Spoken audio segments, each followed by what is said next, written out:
Welcome to Lucknow Public Schools and Colleges presents The Mythbuster, powered by Creative Learning Academy. So in the previous episode, we understood what is herd immunity, what is the role of antibodies in us, and what kind of food should we consume to keep ourselves healthy. So thank you so much everyone for watching all these episodes. I hope that you all got a good insight about COVID and things related to it.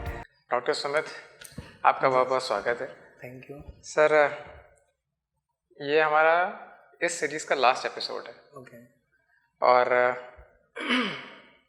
ये हम लोगों ने notice किया है कि इस period में हम लोगों ने काफ़ी चीज़ें एक्सपीरियंस करी, बहुत सारे अप्स एंड डाउन्स हुए और शायद हर घर में ये हुआ होगा. बट कुछ ये अभी हालात ऐसे आए हैं जिसमें कि हमें थोड़ा सा रिलीफ महसूस हो रहा है. तो हम चाहते हैं आप इसके बारे में ज़रा हमें बताएं कि ये समय कैसा है. Please. ये समय कैसा है? ये समय अच्छा है, यही कह सकते हैं, क्योंकि जब आपको ये सुनने को नहीं मिलता कि यहाँ किसी चीज़ की क्राइसिस है जी, यहाँ ये चीज़ कम हो गई है या कोई जान हानि हो गई है, किसी की डेथ हो गई, तो इस तरह की बातें जब आप नहीं सुनते हैं तो थोड़ा सा अच्छा तो लगता ही है. जी हाँ, जैसे लगता है जीवन आप जी पा रहे हैं. जी हाँ, कि बीच में 2 महीने पहले जो एक पीरियड आया उसमें तो ये होता था कि हम लोग सुबह से रात हो जाती थी, रात से सुबह हो जाती थी, ये पता ही नहीं चल पाता था कि दिन खत्म हो गया हम लोगों का. मतलब इट वाज लाइक कि सारे दिन कॉल्स अटेंड हो रही हैं, सारे दिन पेशेंट्स देखे जा रहे हैं, सारे दिन ये मैनेजमेंट वो मैनेजमेंट ऐसा. बीच में तो हम लोगों को ये कहना पड़ गया कि भाई हम मैनेजमेंट नहीं कर सकते, हम मैनेजर नहीं हैं, हम लोग तो केवल गाइड कर सकते हैं, हम लोग कंसल्ट कर सकते हैं. मतलब इतनी भयावह स्थिति आ गई, मतलब हर चीज़ हर जगह शॉर्टेज थी. तो उससे तो अच्छा समय, ये बात सही है. लेकिन थोड़ा सा यहाँ पे जो सबसे ज़रूरी बात है ध्यान देने वाली वो ये है कि क्या ये समय पुराने कोविड के बाद जो समय आया था, शांत वाले पीरियड, वैसा पीरियड तो नहीं है जो इसके बाद लोग फिर से परेशान हो जाएं. ये बहुत ध्यान देने की ज़रूरत है. बिल्कुल. क्योंकि आपको आज देखेंगे कि हम लोग जो हैं कई अर्थों में, ऐसा नहीं कि हम लोग बुराई करते हैं आपस में किसी की, लेकिन कई अर्थों में हमें लगता है कि हम समझदारी भरे काम जिसे कहते हैं, नागरिक की जिम्मेदारी जिसे कहते हैं, वो अपनी जिम्मेदारी, सिविक सेंस ऑफ लिविंग जिसे कहते हैं, वो मिस करते हैं कहीं ना कहीं. ठीक है, जैसे आपने देखा होगा इस लॉकडाउन के पीरियड में, लॉकडाउन के पीरियड से भी आप थोड़ा आगे बढ़े तो जब लॉकडाउन ऑफिशियली अनाउंस नहीं हुआ था उसके पहले ही लोग घरों से कम निकल रहे थे, आपने ध्यान दिया. जी हाँ, जी हाँ. ठीक है, तो रेड सिग्नल्स जो होते थे चौराहों पे, क्रॉसिंग्स पे, तो वहाँ कोई नहीं होता था, तो जो आता था वो गाड़ी लेके चला जाता. मतलब वो जो सिविक सेंस है वो मिस हो गया है, उसकी थोड़ी ज़रूरत है. क्योंकि अभी डेथ्स क्यों कम हो रही हैं, क्यों केसेस कम सुनने में आ रहे हैं? क्योंकि हमारा इन पर्सन कम्युनिकेशन और इकट्ठा होना, कलेक्शन, भीड़ जुटना, ये कम हो गया पहले से. ठीक है, बिल्कुल. और उसी भीड़ की वजह से वो हुआ भी था. वही भीड़ कम हो गई तो कंट्रोल्ड है. और अभी पता चला जहाँ कुछ दिनों में भीड़ कम हो गई, गवर्नमेंट ने लॉकडाउन इम्पोज जो था वो हटा दिया, कर्टेन अप कर दिया, और लोग फिर से उसी हुजूम में निकलना शुरू हो जाएंगे. और फिर से हो सकता है, भगवान करे ना हो, लेकिन हो सकता है फिर से हम लोग उसी जगह आके खड़े हो जाएं जहाँ पे अप्रैल महीने में थे पहली बार. दूसरी बात ये कि अगर आपको लगता है कि सभी लोगों को, मैं आप कोई भी, हम में से कोई व्यक्ति अगर अकेला है तो ठीक है, लेकिन अगर उसे पता है कि अननोन कॉन्टैक्ट्स में जा रहा है, ऐसे व्यक्ति के पास जा रहा है जिसकी हिस्ट्री उसे पता नहीं है. हिस्ट्री का मतलब वो व्यक्ति कहाँ से ट्रेवल कर रहा है, वो सब्जी लेने गया था, वो किसी नए आदमी के कांटेक्ट में था कि नहीं था, उसने कल रात कहाँ बिताई, कल सुबह कहाँ बिताई. इस तरह के किसी आदमी के कांटेक्ट में अगर कोई आदमी जा रहा है तो कम से कम किसी भी कीमत में मास्क, देखिए हम यहाँ बैठे हुए हैं और फिर भी अपना मास्क हम लेकर आए. ठीक है, बिल्कुल सर. केवल वो शो के टाइम पे बात करते समय ये चीज़, वो भी 6 फीट के डिस्टेंस को ध्यान में रखते हुए कर रहे हैं. ये पागलपन नहीं है, ये समझदारी कहलाता है. जैसे लोग कहते हैं कि हम लोग जब कक्षा में छोटे होते थे, क्लासेस में रफ वर्क करते थे, ध्यान है आप लोगों को, एक रफ किया करते थे. तो रफ वर्क जब करते थे हम लोग तो बड़ा छोटा छोटा एक के ऊपर एक सब, उसमें समझ नहीं आता था कुछ भी. एक बार एक टीचर ने मुझे पकड़ा और मतलब उसने सीरियस क्वेश्चन किया कि यार कैसे तुम कर रहे हो, कितना छोटा लिखते हो, कैसे करोगे? तो मैंने, सर ये तो रफ है. तो उन्होंने कहा कि यार सुबह से शाम तक तो तुम रफ़ी करते हो, भाई ट्यूशन में भी रफ़ी करोगे, घर ही पे जाके तुम उसे अच्छा से फेयर करोगे। पहले होता ना रफ करो फेयर करो, और स्कूल के तुम 7-8 घंटे 9 घंटे में भी रफ़ी करोगे, तो तुम जब सारे दिन रफ करते रहोगे तो फेयर करने का टाइम कब मिलेगा। तो कोशिश हमें ये करनी है कि हमें फेयर प्रैक्टिस करनी है। ब्यूटीफुल सर, आप समझे मेरी क्या बात? बात है। जो भी काम हमें करना है वो पहला ही काम फेयर करना है। जैसे घर से निकलना है तो दिमाग लगा के निकलना है कि अगर अभी हम लोगों ने रास्ते में देखा वैक्सीन जहाँ लग रही थी, आप ही ने मुझे कहा यहाँ भीड़ कैसे लग गई, मैं तो कुछ और कर रहा था कार में, तो वहाँ शिव सिंह जी ने कहा कि भाई बड़ी मतलब यहाँ वैक्सीन लगने की भीड़ लगी हुई है। अब बताइए वैक्सीन लगनी, जब एक आदमी को लग जाएगी तभी दूसरे को लगेगी, और अगर एक आदमी की वैक्सीन टोटल मिला के 3 मिनट में लगी, मान लेते हैं वो गया अंदर, उसने कपड़े उतारे, वैक्सीन लगी, कपड़े पहने या शर्ट उतारी, आया, इस स्थिति में 3 मिनट अगर किसी आदमी को लगे अंदर जाने और आने में, तो एक दिन के कुल अवेलेबल घंटों में से आप सिंपली कैलकुलेट कर सकते हैं कि यार इतने लोगों को ही वैक्सीन लग पाएगी, तो इसके अलावा भीड़ किस बात की है। अच्छा वैक्सीन हम अकेले लगवाने भी जा सकते हैं, लेकिन हमारे साथ पूरा घर चला जा रहा है, मोहल्ले के लोग चले जा रहे हैं, क्यों चले जा रहे हैं, पिकनिक स्पॉट बना दे रहे हैं, ये ठीक नहीं है। वो कोई ऐसा मतलब वो कोई ऐसा अनुभव नहीं है कि दोबारा मिल ही नहीं पाएगा आपको। जो आपके साथ जा रहा है भाई उसका भी तो नंबर आएगा वैक्सीन लगवाने का, तो वो लगवा लेगा। ये कोई शादी तो है नहीं कि एक ही बार किसी आदमी को मिला दोबारा कुछ मतलब ऐसा हो जाने वाला कि पता नहीं हो ना हो, है ना। तो होपफुली मुझे कहना चाहिए कि जो अनुभव अभी आपने बात बताई कि शांति है और सब चीज़ें हैं, हमको ये समझना चाहिए कि यही शांति अगर हमें बनाए रखनी है तो हमको fair practice of civic sense के साथ जीना शुरू करना होगा। अगर आपके पास कोई भिड़ा आ रहा है तो आप उससे कह दीजिए भैया प्लीज़ थोड़ा सा दूर रहिए, और अगर आप नहीं कह सकते तो आप वहाँ से थोड़ा सा अलग हट जाइए, लेकिन खुद को बचाने की जिम्मेदारी अब असल में हम लोगों के ऊपर आ गई है, ये मैं कहना चाहता हूँ। Absolutely, sir. Thank you so much. Sir, you explained us very beautifully कि how, like, what kind of civic sense should we adopt. Yes. But sir, when we talk about civic sense and so many things, again there comes a chaos. और sir बड़ी अजीब सी एक बात है, वो ये है कि मतलब जैसे कि जो लाइन ऑफ ट्रीटमेंट्स हैं जो हम लोग बड़े कॉमनली एक्सपीरियंस करते हैं और यूज़ करते हैं, जिसमें एलोपैथी है, होम्योपैथी है, आयुर्वेदा है, तो सर इनको हम कैसे रेट करें? अगर बिकॉज अल्टीमेटली है ये सब है तो हमारी बॉडी और हमारी लाइफ के रिगार्डिंग ही, इसीलिए ये सब चीज़ें इन्वेंट हुई हैं। How do we rate these and which pathy to adopt? देखिए लाइन ऑफ ट्रीटमेंट का जहाँ तक सवाल है, होपफुली आप कोविड-19 इन्फेक्शन की बात कर रहे हैं। हाँ सर बिल्कुल। कोविड-19 इन्फेक्शन में लाइन ऑफ ट्रीटमेंट बेस्ट जो हो सकती है वो ये हो सकती है कि आप जितना जल्दी शुरू कर दें ट्रीटमेंट, वही सबसे बेस्ट लाइन ऑफ थेरेपी है। मतलब कोविड-19 संक्रमण से बचाव के लिए जो भी दवाइयाँ एडवाइज्ड हैं या जो लोगों को प्रिस्क्राइब्ड हैं या जो लोगों को जनरलाइज्ड हैं, सर्कुलेटेड हैं कि एक अब तो आपने देखा कोई सरकारी पर्चा बटा जा रहा है, कोई विधानतक पर्चा बटा जा रहा है, वो पर्चे बट रहे हैं कि भाई वहाँ कोई चंदन का पर्चा बटा जा रहा है। तो जो भी पर्चे जो कुछ जिसको करना है वो जितनी जल्दी शुरू कर देगा उतना बेहतर रहेगा। ओके। इलाज के दौरान, स्वयं के इलाज के दौरान अगर वो डॉक्टर के लिए कर ही नहीं रहा है तो भाई अल्टीमेटली होना क्या चाहिए कि किसी व्यक्ति का जब इलाज हो तो कोई दूसरी बीमारी ना पनपे, ये ध्यान रखा जाए। जैसे शुगर है वो बढ़ गई है ना, किडनी की कुछ समस्याएं हैं वो बढ़ गई, तो ये ना हो। अगर ऐसा नहीं होता है और कोविड-19 संक्रमण के इलाज में हम देरी नहीं करते हैं तो सबसे अच्छे तरीके से हम कोविड-19 का इलाज कर सकते हैं। यानी line of treatment is the best which can be started earliest, जिससे कि और बीमारियां नहीं हो रही, जिससे बढ़ नहीं रही, जिससे कि कोविड-19 संक्रमण बढ़ करके शरीर में दूसरी बीमारियों को बढ़ावा ना दे सके। अच्छा। या दूसरे अंगों को खराब करने में अपनी भूमिका ना निभा सके। तो अच्छा ये तो सबसे इम्पोर्टेंट ठीक है। अब now the differences between the pathies are they have always been there. जैसे आप देख लीजिए कि कोई व्यक्ति मान लेते हैं, हमारे यहाँ पे जब हम लोग पढ़ते थे तो एक कैप्टन साहब थे, वो केमिस्ट्री पढ़ाते थे, वो आर्मी से रिटायर हुए थे, वो पढ़ाते थे अपना, तो ही वाज बेस्ट। अब उनके एक बड़े भाई थे, वो दूसरे कॉलेज में केमिस्ट्री पढ़ाते थे, once we come across he was the best. Okay, what I am trying to say, एक ही चीज को जब दो अलग अलग लोग बताते हैं उसमें ही डिफरेंस हो जाता है, उसमें ही अच्छा बुरा हो जाता है। ठीक है, यहाँ तो दो अलग अलग तरीके के विज्ञान की बात हो रही है। ठीक, तो दो जो विज्ञान एक जैसे हैं ही नहीं, उनकी तुलना कैसे संभव है? मतलब आप ये कह रहे हैं कि भाई साहब हम दो कारों की तुलना करके हमें बताइए दोनों में से कौन अच्छी कार है, ठीक है? अब एक मारुति 800 है और एक BMW है। अब आप बताइए कि आप तुलना करने की स्थिति में होंगे?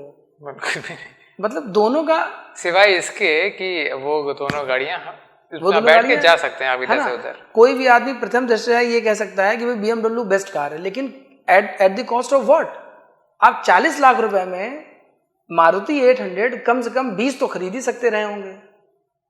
तो आप सोच के, मतलब किस कीमत पे आप किसी को बेहतर कह रहे हैं, पहले आप ये समझिए, है ना? जी हाँ सर। दूसरा जो इंपॉर्टेंट चीज है वो क्या है कि एक विज्ञान आधारित है शरीर को प्राइमरली खाने पीने से संबंधित कुछ चीजों में और जीवन शैली को ठीक करके ठीक रखने में। दूसरा विज्ञान आधारित है इमरजेंसी मेडिसिन पर बेस्ड होकर के, कि तुरंत जो इलाज चाहिए, इसी समय कुछ मदद चाहिए, वो कैसे होगी? सर थोड़ा सा आप एक्सप्लेन कर दीजिए, इमरजेंसी मेडिसिन क्या है? मैं बता रहा हूँ।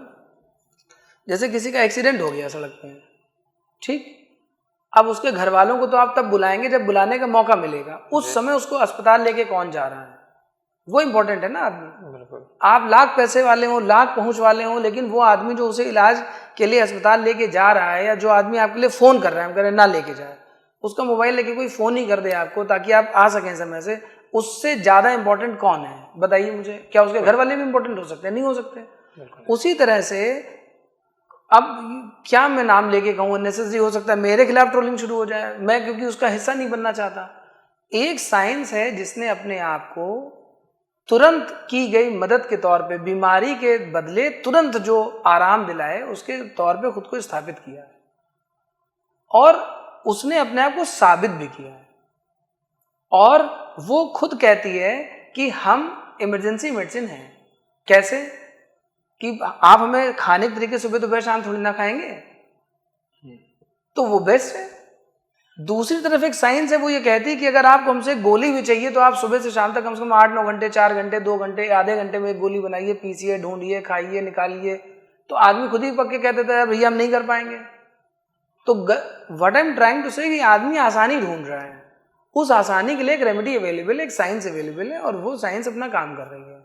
उसने मैनकाइंड को बचाया भी है। मैनकाइंड की जो लाइफ की लॉन्गटिविटी है, जीवन काल जिसे कहते हैं, जीवन काल को लंबा किया है। पहले आदमी 50-55 साल में नहीं रहता था, फिर आदमी 60-65 साल में नहीं रहा, अब आदमी की एज मोर और लेस 70 के ऊपर जा रही है। मतलब वो आप बीमार पड़ते हैं, आपको बचा लिया जाता है। ठीक, this is a kind of emergency medicine, this is a kind of emergency medicine. ठीक है। अब दूसरी तरफ एक साइंस है, वो कहती है अच्छा आपका लीवर खराब है, आपको ये कर देंगे। अरे भैया, लीवर जीवन शैली से खराब हुआ, लीवर स्वयं सक्षम है खुद को ठीक करने के लिए, लेकिन आपने पहले तो खराब जीवन शैली, खराब खान पान, खराब सोना जगना करके उसको एक तो खराब किया, और वो कंटिन्यू कर रहे हैं आप, तो वो खुद को हील नहीं कर पा रहा है। अब आप किसी पैथी पे सवाल खड़े करते हैं, अरे उनके पास इसका कोई इलाज नहीं। अरे भैया, इलाज तो उन चीजों का संभव है जो चीजें बीमारी का हिस्सा हों। ये तो जीवन शैली जनित बीमारियां हैं, ये जीवन शैली बिना ठीक किए कैसे ठीक हो सकती हैं? आप समझ रहे हैं? सर। तो लड़ाई के डायरेक्शंस ही अलग अलग हैं। एक कम्युनिकेबल डिजीज का मास्टर है, एक लाइफस्टाइल डिजीज, एक लाइफस्टाइल डिसऑर्डर का मास्टर है। अब लाइफस्टाइल वाला आदमी कह रहा है ये आदमी खराब है। अरे भी कैसे खराब है वो? आप समझ गए मेरी बात? Hopefully we could get it. अब बीच में इसमें एक और पैथी बेचारी फंसी हुई है, वो पैथी भी एक्सीलेंस है, उसका भी किसी चीज में महारत हासिल है। मुझे लगता है कि हम लोगों को, जैसे हम कहते हैं कि हर आदमी से मिलिए, उसकी अच्छाइयाँ एडॉप्ट कर लीजिए या उसकी अच्छाइयाँ देखिए, तो उसी तरह से हर विज्ञान की आप अच्छाई क्यों नहीं देख पा रहे हैं? लड़ाई झगड़ा करना, बचपने की हरकतें करना, बचकानी हरकतें करना, ये मुझे लगता है कि बिल्कुल भी ठीक बात नहीं है। ये ठीक उसी तरह का सवाल है कि उसकी कमीज मेरी कमीज से सफेद कैसे है? ठीक, अरे कोई एक साइंस है, अगर वो पॉपुलर है, वो दिख अच्छी रही है, उसका प्रपोज जो प्रेजेंटेशन है वो शानदार है, तो आप अपनी उसी तरह की कमीज कर लीजिए। लेकिन उसकी कमीज वो ज्यादा पॉपुलर है, ये आपकी प्रॉब्लम है, ये गलत बात है। आप भी पॉपुलर हो जाइए। अब आप पॉपुलर होने के लिए बेवजह की चीजों में उसे उलझा के रखें, तरह तरह की बातें करें, ये ठीक नहीं है। सो होपफुली जो अभी लड़ाई चल रही है देश में, विषय चल रहा है, चर्चा चल रही है, आपका जो सवाल है, ये तुलना ही, ये तर्क संगत तुलना संभव ही नहीं है ही नहीं, तुलना ही नहीं है ठीक, तुलना ही नहीं। ये तुलना ही अलग अलग है। दो अलग अलग स्ट्रीम की तुलना आप कैसे कर सकते हैं? एक आदमी कह रहा है मैं स्टीमर से जा रहा हूँ, एक आदमी कह रहा है मैं जहाज से जा रहा हूँ, दोनों पानी के हैं, तुलना करो। कैसे कर देंगे आप तुलना? ये कर देंगे वो छोटा है बड़ा, उसमें बड़ा इंजन छोटा इंजन, लेकिन दोनों की अलग अलग विशेषताएं हैं, दोनों की अलग अलग कुछ कमियां हैं, लेकिन वो कमियां एक दूसरे के रिस्पेक्ट में हैं। लेकिन स्टीमर का एक अलग मजा है, जहाज का एक अलग मजा है। जहाज की कुछ अलग दुश्वारियां और लिमिटेशंस हैं, स्टीमर की कुछ अलग दुश्वारियां और लिमिटेशंस हैं। उसी तरह से 35 है। आप किसी आदमी को ठीक करना चाह रहे हैं, सबसे पहले तो आप यहीं पे लिमिटेड हैं कि आप कुछ चीजें ठीक कर सकते हैं, कुछ चीजें ठीक कर ही नहीं सकते। ठीक, तो आप जब आधी चीजें आप ठीक कर सकते हैं, आधी चीजें कोई और ठीक कर सकता है, तो सुपीरियर कैसे आप साबित हो जाएंगे? नंबर 1। नंबर 2, वो पिछले 100 साल से कर रहा है। जो प्रॉब्लम और जो बुराइयां साबित हुई है वो अति की वजह से साबित हो गई हैं, बेवजह इस्तेमाल। अभी जैसे मैं आपको बताऊं, आदमी डॉक्टर के यहाँ जब आजकल आता है तो क्या कहता है, सुनिएगा ध्यान से जी। डॉक्टर साहब हमको बहुत तकलीफ हो रही है, यहाँ कहीं दर्द, ऐसे यहाँ कहीं दर्द हो रहा है, हमने इनो भी पी लिया और हमने आयुर्वेदिक वो भी पी लिया था, हमने पुदीना भी खा लिया है, और एक काढ़ा था वो भी बना के पी लिया, हींग भी चाट लिया है, मेथी पानी भी पी लिया था, ठीक नहीं हुआ, तब हम आपके पास आए। क्या मैंने कहने की कोशिश करी? जो संभव था लाइफस्टाइल से संबंधित वो ठीक कर चुका, नहीं ठीक हुआ तो आपके पास आएगा, आपने उसे ठीक कर दिया। ठीक, इसका मतलब वो बुरा, उसकी पैथी बुरी या उसके तरीके बुरे नहीं, वो काम नहीं किए उस जगह पे, तो आपके पास इमरजेंसी। तो इमरजेंसी मेडिसिन की उपयोगिता को आप किसी तरीके से, किसी भी तरीके से, मतलब इतना सा भी नलीफाई करना तो बहुत दूर की बात है, नेग्लिजेंस तो बहुत दूर की बात है, थोड़ा सा भी कम नहीं आ सकता। वो उस समय की जरूरत है, और आपको पता है कि समय की जरूरत जो पूरी करता है वही सबसे बड़ी जरूरत वाला, वही सबसे इंपॉर्टेंट आदमी होता है। आप समझ रहे हैं? बिल्कुल सर। जीवन शैली सही करके हम अपना लीवर सही रखें, लीवर के पेशेंट ना हो, बहुत अच्छी बात है, यानी इसकी भी एक उपयोगिता है, और यही ये सच्ची उपयोगिता है। लेकिन इस उपयोगिता के चक्कर में हम इससे बढ़ जाएं कि जिसका लीवर किसी वजह से खराब है हम उससे इलाज ही ना कराएं, ये क्या बात हुई? That is not true. और हम लकीर के फकीर नहीं बन सकते। हम एक जमाने में ऐसे थे, तो अरे भैया आज क्या हो वो क्यों नहीं तुम समझते? आज जो मतलब धरातल पे क्यों नहीं रह रहे हो? वर्तमान की स्थितियों को क्यों आप मानने की और जानने की कोशिश नहीं करते? बहुत सारे लोग, मतलब मैं आपको बताऊं, कल मेरी किसी से बात हो रही थी शाम को, उन्होंने कहा कि मैं डॉक्टर साहब अनपढ़ हूं, लेकिन ऐसे, तो मैंने उसको टोक दिया। हमने कहा भाई अनपढ़ क्यों कह रहे हैं आप अपने आप को? शिक्षित और अनपढ़ एक अलग चीज है, समझदारी और गैर समझदारी एक अलग चीज है। समाज में जरूरत शिक्षित और अशिक्षित की बजाय समझदार और गैर समझदार लोगों के डिफरेंस को समझने की है। ठीक, अब आप कह रहे हैं कि आप अंग्रेजी नहीं जानते हैं, ठीक है, कोई बात नहीं, अंग्रेजी क्यों जाननी चाहिए ये समझ लें, क्योंकि बहुत सारे लोग इसी माध्यम से, मैं वो एक एजुकेशनल भी क्लैरिफाई कर देता हूँ। बहुत सारे लोग कह रहे हैं अरे अंग्रेज चले गए, अंग्रेजी छोड़ गए, ये कर, बहुत सारा फ्रस्ट्रेशन है, ये केवल नासमझी का फ्रस्ट्रेशन है। अब आप मुझे बताइए, आप विदेश जाएं और विदेश जाएं, उनसे कहते हम रुपया देंगे तुम्हें, तुम लो इसको, वो ले लेगा, भगा देगा आपको, जेल डाल देगा आपको। आप तर्कसंगत बात नहीं कर रहे हैं ना, आप कुतर्क कर रहे हैं उससे। जो यूनिवर्सली एक्सेप्टेड करेंसी है उसका इस्तेमाल आप विदेश जाके कर सकते हैं डॉलर लेके, लेकिन अगर आप विदेश जाएंगे तो हिंदी ही बोल रहे हैं, ये मतलब क्या है ये? अरे भाई आप ये कोशिश करिए कि हिंदी को आप यूनिवर्सल एक्सेप्टेड लैंग्वेज बना दीजिए, जैसे आज अंग्रेजी बनी हुई है। आप देखिए यहाँ पर इस पागलपन में क्या है, चाइना कभी नहीं कहता कि चाइनीज को हम यूनिवर्सल लैंग्वेज बना देंगे। अरे भैया, वो मैंने एक दिन इसी शो पे कहा था कि हम सही तरीके से देशभक्त भी नहीं है। क्यों कहा था? बातों के बड़बोलेपन पे हम भरे हुए हैं। अरे पहले आप अपने घर में हिंदी बोल लीजिए, अपने बच्चों से हिंदी बोल लीजिए, सही हिंदी बोल लीजिए। हिंदी लोग सही नहीं बोल पाते, हिंदी में इंग्लिश घुसाए रहते हैं, हिंदी में उर्दू भी घुसाए हुए हैं, हिंदी बोल नहीं पा रहे हैं आप, और आप इंग्लिश के पीछे पड़े हुए हैं कि इंग्लिश इंग्लिश इंग्लिश। अरे भाई, जो यूनिवर्सली एक्सेप्टेड लैंग्वेज है आप उसमें ही तो विदेशों में बात करेंगे, हैं? कोई इंजीनियर अगर बनने जा रहा है और उसे मैथ्स की जरूरत है, तो आप कहते नहीं ये मैथ्स हम हिंदी में पढ़ेंगे, पढ़ लीजिए, कौन मना कर रहा है? कोई अगर पढ़ा रहा है तो भैया पढ़ भी लीजिए। What I am trying to say कि जो चीज़ एक्सेप्टेबल है आप उसे एक्सेप्टेबल तरीके से रखिए, साथ में जो आपको करना है वो भी कर लीजिए। बात समझ पा रहे हैं आप? तो मैं आपके माध्यम से बताने की कोशिश कर रहा हूं कि किसी भी पैथी को बेवजह कम करके बताना, अपनी पैथी को बेवजह अच्छा बता देना, वर्तमान की परिस्थितियों को नलीफाई कर देना, झुठला देना, झूठ बोल देना, ये ठीक नहीं है। ठीक है, हर पैथी की अपनी उपयोगिता है और ये मन के भाव हैं। ठीक है, बिल्कुल सर। कोई कहता है भाई हमें होम्योपैथ में आराम है, उसको होम्योपैथ करना चाहिए, क्यों नहीं करना चाहिए? होम्योपैथ ये कहता है क्या कि आप केवल होम्योपैथ करिए और जरूरत पड़े तो मर जाइए लेकिन कोई और काम ना करिए? क्या कहता है कोई होम्योपैथ? नहीं कहता भाई। वो कहता है हम आपके लिए बैठे हैं, हमारे पास अन्य पैथी में उपलब्ध साइड इफेक्ट से कम साइड इफेक्ट है। बहुत अच्छी बात है, लेकिन साइड इफेक्ट को थोड़ा सा समझ लें। भाई आपको डायरिया हो गया, आपने एक इंजेक्शन किसी डॉक्टर साहब से कहा कि भाई लगा, उन्होंने जो भी उसका इलाज है वो कर दिया और आपका डायरिया ठीक हो गया, तो क्या इंजेक्शन से साइड इफेक्ट हो गया? आपको मर गया।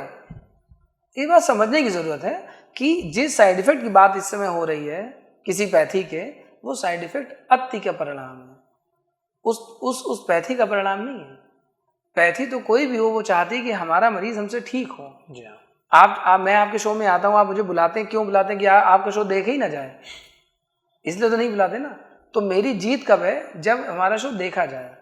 उसी तरह से कोई भी डॉक्टर, कोई चिकित्सक ऐसा नहीं है जो ये चाहे कि उसका मरीज उससे ठीक ना हो। तो ये तुलना करना, ये पैथी अच्छी, भारत अच्छा, भारत बुरा और ये अच्छा, वही अब तो सब कुछ यूनिवर्सल हो चुका है, सब अच्छा है। आप कोशिश करिए कि आयुर्वेद विदेशों में चले, आयुर्वेदिक कॉलेज विदेशों में चले, अच्छी बात है, लेकिन दूसरा कॉलेज हम बंद करा देंगे और आयुर्वेद खुलवा देंगे, ये तो कोई पॉइंट नहीं हो। देयर इजंट मेकिंग सेंस है सर। तो अगर इसको हम अंडरस्टैंड करें कि not in relation to the pathies, how do you think the other countries have tackled COVID-19? There are countries जिन्होंने इस चीज़ को काफ़ी अच्छे से हैंडल किया है, इस सिचुएशन को। हाँ, तो उसके रिगार्डिंग आप हमें कुछ बताइए, कौन सी ऐसी कंट्रीज है जिन्होंने बहुत अच्छे से इसको मैनेज किया और फिर उन्होंने वो मैनेज कर कैसे लिया? देखिए ये तो जीके का सवाल हो गया कि किसने किया, लेकिन फिर भी मतलब है कि जैसे सिंगापुर है, उसने फर्स्ट COVID-19 जब आया तो he was on the second number after China. और उसमें मेरा सवाल ये भी है कि उन्होंने वो कैसे किया। हाँ, मैं आ रहा हूँ। न्यूजीलैंड है और ऐसे देश हैं, लेकिन इन देशों में एक बेसिक अंतर है जो हमारे और उनके बीच में है। यहाँ अंतर आप समझ सकते हैं। देश बनता है नागरिकों से, है ना जी। देश केवल सीमाओं का परिसीमन नहीं है कि ये हमारी बाउंड्री है, वो तो एक एरिया वाइज एक कंट्री है, उसका नाम ये है। लेकिन देश में है कौन? लोग रहते हैं। और आप देखिए कि बहुत सारी 26 जनवरी में गाने बजने शुरू हो जाते हैं, ऐ मेरे वतन के लोगों में था है। 15 अगस्त को बलिदान के गाने बजने शुरू हो जाते हैं। ये क्या है? बेसिकली ये उन नागरिकों में अपने देश के प्रति एक देशभक्ति के भाव जगाने के लिए कुछ गाने जो बजते हैं। ऐसा पूरे वर्ल्ड में कहीं हंसते हुए देखा नहीं मैंने। मतलब पूरे देश में जो नेशनल एंथम बजते हैं, नेशनल एंथम यहाँ पे शायद एक बार बजेगा, गाने दिन भर बजेंगे। मतलब उसके लिए भी हम संगीत में होना चाहते हैं। हमारे यहाँ सब कुछ जो है एक उत्सव है। भारत मूलतः एक उत्सव धर्मी देश, हर चीज़ में एक उत्सव है, अच्छी बात है। लेकिन ये कितनी बुरी बात है कि उस उत्सव धर्मी देश में लोग डिप्रेशन के शिकार हैं, लोग चीज़ें समझ नहीं पा रहे हैं। और ये मैं नहीं कर रही, इसमें तो कोई स्टेटमेंट मेरा नहीं है, ये सब लिखित डॉक्यूमेंटेड चीज़ें हैं। बड़े बड़े लोग लिख के चले गए, भारत एक उत्सव धर्मी देश है, ठीक है। तो अंतर क्या है? जो लोग हैं इस समय हमारे यहाँ पे, वो एक ऐसी दौड़ में दौड़ रहे हैं कि उनके पास अपने एक निश्चित एम, एक निश्चित गोल के अलावा किसी चीज़ के लिए टाइम नहीं है, उस विचार के लिए भी टाइम नहीं है। इतना भी टाइम नहीं है कि वो इस देश के नागरिक कहला सकें और प्राउड नागरिक बने, यानी एक अच्छे सिविलियन के तौर पे खुद को डेवलप करें, इसका भी टाइम नहीं है। ये एक दुर्भाग्य है इस देश का। और ये आज से नहीं, मोरलेस बहुत सालों से चल रहा है। पहले तो फिर भी लोग ठीक हुआ करते थे। पहले मैंने एक रूबरू नाम से एक बुक है, उसमें मेरी 2 स्टोरीज पब्लिश हुई हैं। उसमें मैंने लिखा कि पहले लोग पढ़े लिखे कम होते थे, समझदार ज़्यादा होते थे, ठीक। पहले की फिल्मों में आप देखते होंगे, आपको बहुत अमीर आदमी एयरपोर्ट पे मैगजीन पलटते हुए दिखता होगा, पुरानी हिंदी फिल्मों में। मतलब लगता था कि बहुत पढ़ा लिखा, एक्सट्रीम पढ़ा लिखा आदमी हो। और हम और आप जब गर्मी की छुट्टियों में जाते थे ट्रेन से तो कोई पढ़ता लिखता नहीं था, कहीं कोई कैसे कॉमिक्स जरूर बच्चे पकड़े रहते थे, कॉमिक्स पढ़ना चाहते, जितनी जल्दी खत्म हो जाए दूसरी कॉमिक्स शुरू करें। पर जो जिसे सोफिस्टिकेटेड पढ़ाई, दिखावे वाली पढ़ाई, वो कोई नहीं करता था, वो एयरपोर्ट पे हुआ करती थी। फिर आप भी चलते होंगे तो आपको भी एयरपोर्ट पे लोग बड़ी अच्छी अच्छी मैगजीन, बड़ी अंग्रेजी मतलब देखते हुए रहे होंगे। फिर धीमे धीमे क्या हुआ, ये चीज़ रेलवे स्टेशन में शुरू हो गई, तो बस स्टॉप पे नहीं होती थी। अब आप देखिए, बस स्टॉप छोड़िए, टैक्सी का कोई आदमी इंतजार करता तो भी देखेंगे, हो सकता है कुछ पढ़ रहा हो, बड़ा एक्सक्लूसिव पढ़ रहा हो। मगर सर आजकल स्मार्टफोन्स हैं। हाँ, मतलब स्मार्टफोन में पढ़ रहा होता है जी, किंडल आ गया, उसमें लोग पढ़ते हैं, लेकिन आप देखिए वो पढ़ रहा है, ठीक है। जरा सा डिस्टर्बेंस हुआ, वो तुरंत ये समझाना शुरू कर देता कि तुम मुझे भी जानते नहीं, मैं तुम्हें बता दूंगा मैं क्या हूँ। समझदारी खत्म हो गई, सहनशीलता खत्म हो गई। अरे भाई, जिस आदमी से तुम बात कर रहे हो वो आदमी भी इसी देश का आदमी, तुम्हारे हो सकता है मोहल्ले का होगा, तुम उसे क्या दिखाना चाहते हो? तो आप समझ पा रहे ना इस बात को? अरे तुम उससे प्यार से भी कह सकते हो, या हम कह रहे हैं उस बात को तुम अवॉइड भी तो कर सकते थे, लेकिन नहीं। तो हम अपने ही देश में अपने ही लोगों को बताने में बिजी कि तुम मुझे जानते नहीं हो। आप समझ रहे हैं? तो मान लेते हैं वैक्सीनेशन का एक स्लॉट आया, कहा गया कि भाई मास्क लगा लीजिए, या कहा गया कि आप घर में रहिए। घर में रहने को कहा गया तो बुराई, घर में कैसे रह लें? बाहर निकल रहे हैं तो कोविड है तो कहते हैं सब जगह कोविड ही घूम रहा है, गवर्नमेंट फेल हो गई।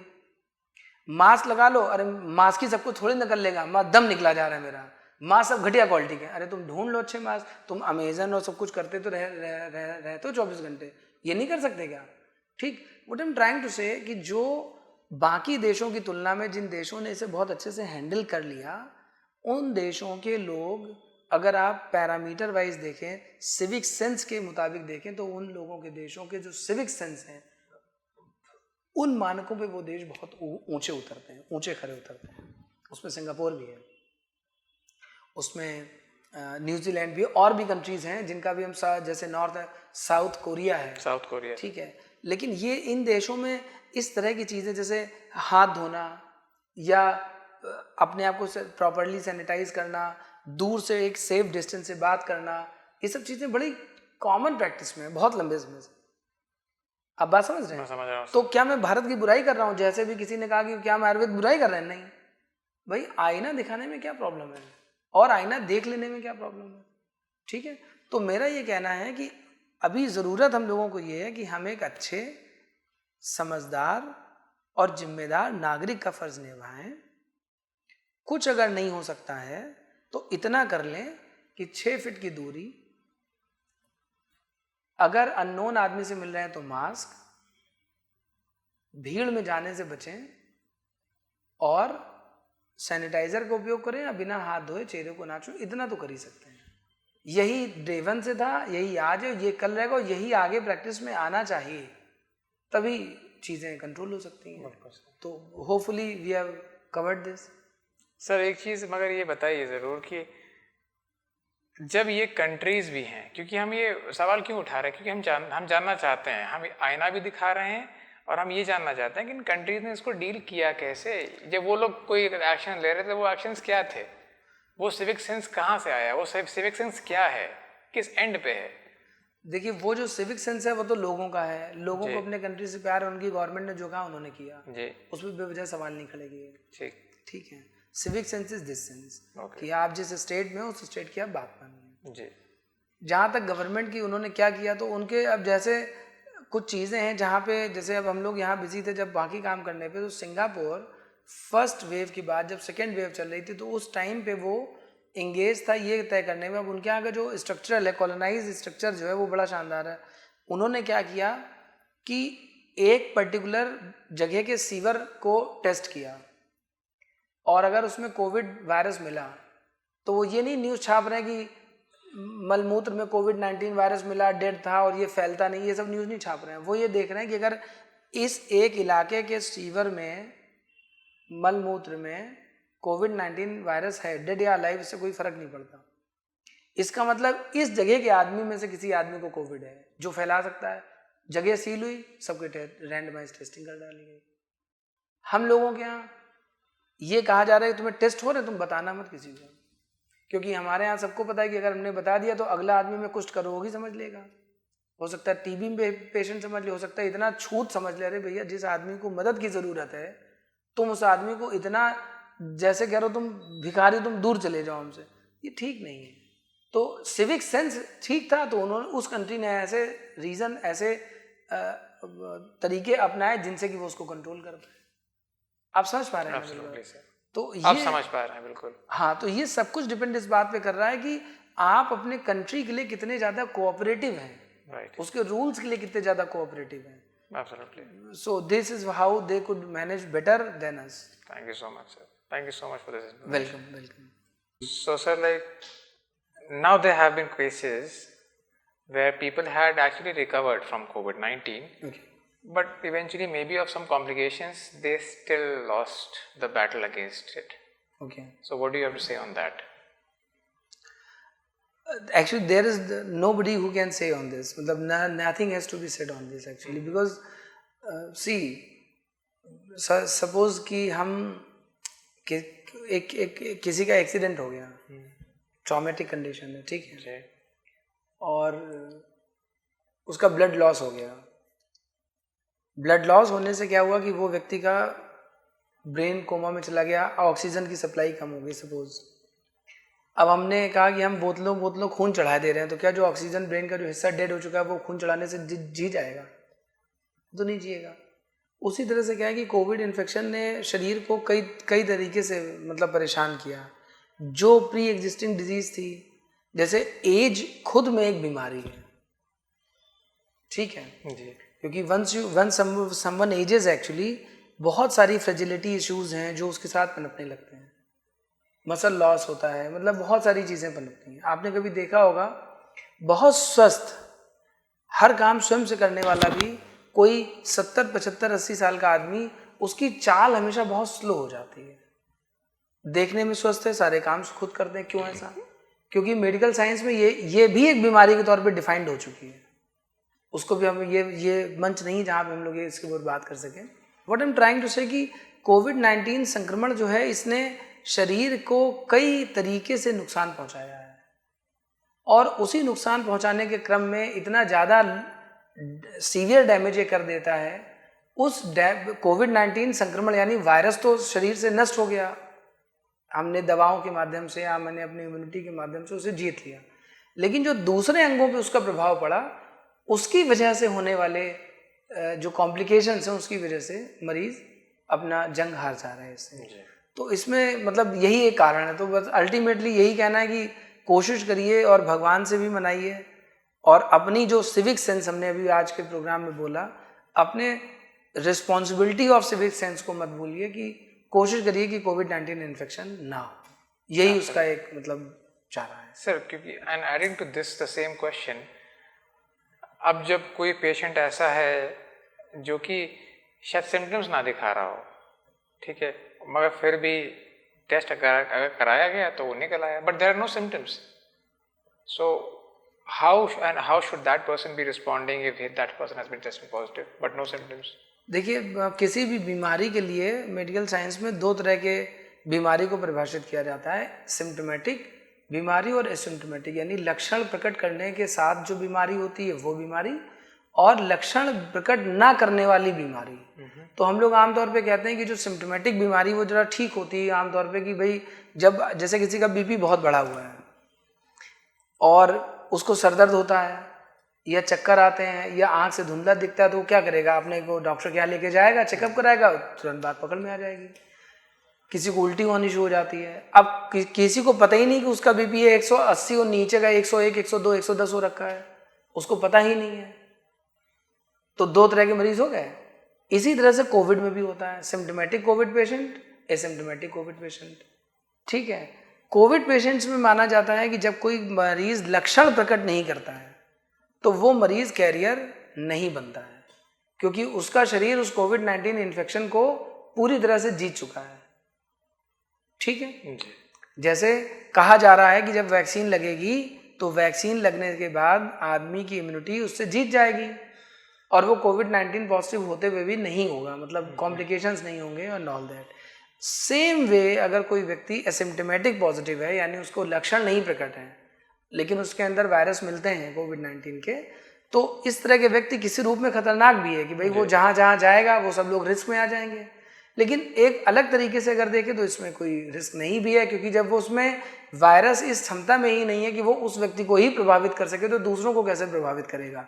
इसके ऊपर अभी जो भी कुछ बातचीत फाइनल जो मतलब अथॉरिटी जो आएगी, अथॉरिटेटिव स्टेटमेंट आएगा, वो 2-3 साल बाद ही या कुछ समय बाद ही आ पाएगा जब इस पर पूरी तरीके से रिसर्च हो जाएगा। लेकिन फिलहाल तो जो व्यक्ति एसिम्प्टोमेटिक है उसके लिए, खुद के लिए तो कम से कम कोई दिक्कत है ही नहीं। बिल्कुल सर जी। तो सर जैसे कि ये भी मन में सवाल रहते हैं, और सवाल क्या है, ऐसी बातें होती हैं कि कोविड-19 के पेशेंट्स आपको अर्बन एरियाज में ज़्यादा मिलेंगे और रूरल एरियाज में कम। And it has also been said कि पेवमेंट्स में जो लोग रहते हैं, फुटपाथ या फिर जो लोग स्लम्स में रह रहे हैं, तो वहाँ पे तो केसेस इतने रिजल्ट नहीं होते हैं। तो उसका क्या मतलब हुआ, and how do we take that? देखिए, दो तीन चीज़ें समझनी है। पहली बात तो बड़ा मतलब बहुत आम आदमी की समझ विकसित करने के लिए बड़ा इंटेलिजेंट सवाल है, क्योंकि आम आदमी सोचता रहता है ऐसे ही। आप देखिए, आम आदमी के नाते आप देखिए कि क्या आप कभी भिखारियों के साथ रहते हैं? नहीं रहते। आप कभी फुटपाथ पे सोए हैं या सोते हैं? और अगर भगवान न करे सोना पड़े तो क्या उन लोगों के साथ सोना शुरू कर देंगे जो रेगुलर फुटपाथ पे सोने वाले हैं? नहीं, कभी मजबूरी हो गई। सुनने में आता है भाई वो ये आज बहुत बड़े आदमी है, कभी फुटपाथ पे भी सोए थे, पैसे नहीं थे, कभी समुद्र के तट पे सो गए, सुनने में आता है। तो मैं उसी रेफरेंस में ये बात कह रहा हूँ। जो भिखारियाँ, जो बेगर्स हैं, जो भिखारी लोग हैं, जो पेवमेंट्स पे रहते हैं, जो सड़कों पे रहते हैं झुंड बना के, उनका एक अलग कम्युनिटी है, वो लोग एक अलग समुदाय में रहते हैं। ठीक, ना आप उनके समुदाय में एंटर हो सकते हैं, ना वो आपके समुदाय में एंटर हो सकते हैं। कोविड-19 फैलेगा कैसे? Once you are in contact, जब आप किसी के संपर्क में आएंगे, वो आपके संपर्क में है ही नहीं, बात खत्म हो गई। तो ये तो मसला खत्म हो गया। अब रहा सवाल, शहर में रहने वाले लोगों को ज़्यादा कोविड-19 इन्फेक्शन हो रहा है, गांव में रहने वालों को कम हो रहा है, ऐसा वास्तव में नहीं है। कोविड-19 इन्फेक्शन, कोविड-19 वायरस के संपर्क में जो आएगा वो कोविड-19 इन्फेक्शन यानी संक्रमण से ग्रसित होगा। शहरों में लोग डेंसली पॉपुलेटेड हैं, कम जगह में ज़्यादा लोग रहते हैं, और एक दूसरे से मिले बिना काम चलता ही नहीं है। वैसे तो लोग ये कहते हैं कि शहरों में क्या होता है कि बगल में रहने वाले आदमी को बगल में रहने वाले आदमी के बारे में पता नहीं है। लेकिन क्यों पता नहीं है? क्योंकि वो इतना बिजी है, वो दिन भर लोगों से मिल रहा है, आपको छोड़ के सबसे मिल रहा है, उसी तरह से आप उसको छोड़ के सबसे मिल रहे हैं। ठीक है, तो क्योंकि आप बहुत सारे लोगों के संपर्क में आते हैं। गाँव में अगर देखा जाए, एक गाँव का जीवन स्थिर, सीमित तो नहीं कहूँगा, स्थिर जीवन है। वहाँ पे एक दिनचर्या सेट है। वो सेट दिनचर्या खुद से शुरू होती है और खुद में ख़त्म होती है। जैसे कोई आदमी उठा, वो खेत में चला गया पानी लगाने, वापस आया, उसने खाना खाया, सोया, आराम किया, शाम हुई, पंचायत लगी दरवाजे पे। पंचायत कैसे लगी? अलग अलग खटिया डल गई, हर आदमी अलग अलग खटिया में बैठा है, बातचीत चल रही है, हुक्का पीना, किसी ने हुक्का पिया, नहीं पीना नहीं पिया, शाम हो गई, खाना हुआ, टाटा बाय बाय, चलो सो गए। तो ये तो कांटेक्ट में आने और कांटेक्ट में ना आने से संक्रमण फैलने और संक्रमण कम फैलने या ना फैलने की बात है, और कोई भ्रम नहीं है। Thank you so much sir, इतना इजीली एक्सप्लेन करने के लिए, क्योंकि एक वाकई में आम लोगों की चर्चा भी, उन्हीं का सवाल भी। हाँ, अगर गांव में कोई शहर से कोविड-19 संक्रमित व्यक्ति पहुंचा, गांव में लोग संक्रमित हो रहे हैं, उस संक्रमित परिवार के संपर्क में कोई आएगा, वो व्यक्ति संक्रमित हो जाए। और यही हुआ भी बीच में, जब लोगों ने कहा गाँव में फैल गया, ये हो गया, वो हो गया, और पता नहीं जो कुछ कहा गया। लेकिन क्योंकि जब मिलना जुलना रोका गया, जब लॉकडाउन इम्पोज हुआ, या जब लोगों ने खुद की इच्छा से भी संक्रमण की भयानक बढ़ती हुई रफ्तार को देखते हुए जितना नुकसान हुआ लोगों को, उस नुकसान को देखते हुए लोगों ने खुद भी मिलना जुलना कम किया, तो सब चीज़ें कंट्रोल में हैं, पहले की तुलना में तो बहुत ज़्यादा। बिल्कुल sir ji. I hope sir ये सारी चीज़ें जो हमको पता लगी हैं, जिससे काफ़ी हमारा ज्ञानवर्धन हुआ। हाँ, मगर सर मैं, क्योंकि हमारा लास्ट एपिसोड है, तो मैं एक सवाल से ही इस एपिसोड का एंड करना चाहूँगा, और आपसे वो जवाब मैं चाहूँगा जिससे हमने शुरुआत करी थी, कि क्योंकि सिचुएशन नॉर्मलाइज हुई हैं, cases have lowered, so do you think that leniency has increased? ये सवाल तो अंतिम नहीं बल्कि पहला सवाल होना चाहिए था। हालांकि हमने पहले सवाल इसका जवाब दिया है। सब कुछ आप कर लें, लचर हो जाइए, जो करना करिए, लेकिन जो कोविड-19 से बचाव का जो अनुशासन है, उसका केवल अगर आप पालन करते रहेंगे और कुछ करें चाहे ना करें, तो भी आप अपने को, अपने परिवार को और इस समाज को बचाने में बड़ा रोल प्ले कर सकते हैं। आपको सबसे मिलना, आप दिन भर मिलिए, लेकिन सेम 6 फीट डिस्टेंस का फॉलो होना चाहिए। बंद कमरे में कोई मुलाकात बैठ के मत करिए, वेंटिलेट होना चाहिए वो कमरा। और अगर आप 30 मिनट से पता है कि बैठेंगे तो आप मास्क लगा के बैठें। ये हमने पहले एपिसोड में भी बताया था कि यहाँ पर एक एसी का वेंट यहाँ से है, सामने जो डोर है वो ओपन है, वहाँ से चीज़ें निकल रही हैं और हम लोग उसी दरवाजे के रास्ते में हैं, तो वेंटिलेट है प्रॉपरली ये कमरा। हम लोग 6 फीट की डिस्टेंस से बैठे हुए हैं। और सबसे इम्पोर्टेंट बात ये है कि कोविड-19 नेगेटिव टेस्ट आपका, कोविड-19 नेगेटिव टेस्ट मेरा, उस स्थिति में हम लोग आपस में बात कर पा रहे हैं। तो ये सबसे ज़्यादा इम्पोर्टेंट बात है कि आप इसलिए किसी से मत मिलिए कि उनको तो, अरे उनको कहाँ कोविड होगा, अरे उन्हीं को तो हुआ था कोविड। ठीक, तो लीनियंसी जो है, जो जैसे कहते हैं अनुशासन में जो ढिलाई है, वो आप एक ही शर्त पे बरत सकते हैं कि अनुशासन में कोई ढिलाई नहीं है, यही एक ढिलाई है उसकी, तभी आप बचेंगे, वरना बचने कोई चांस नहीं है। Absolutely, sir. So thank you so much. Welcome. And I'm sure that our viewers have got a really nice insight again. And I would like to really thank Dr. साहब कि सर आफ्टर योर हम लोग पिछले 1 हफ्ते से इस show को shoot करने की कोशिश कर रहे थे, बस डॉक्टर साहब का हमें समय नहीं मिल पाया, इसीलिए काफ़ी सारे हमारे व्यूअर्स हमसे नाराज़ भी हो रहे थे कि अगला शो कब आ रहा है, अगला एपिसोड कब आ रहा है। So I would like to thank doctor साहब फॉर हिज टाइम।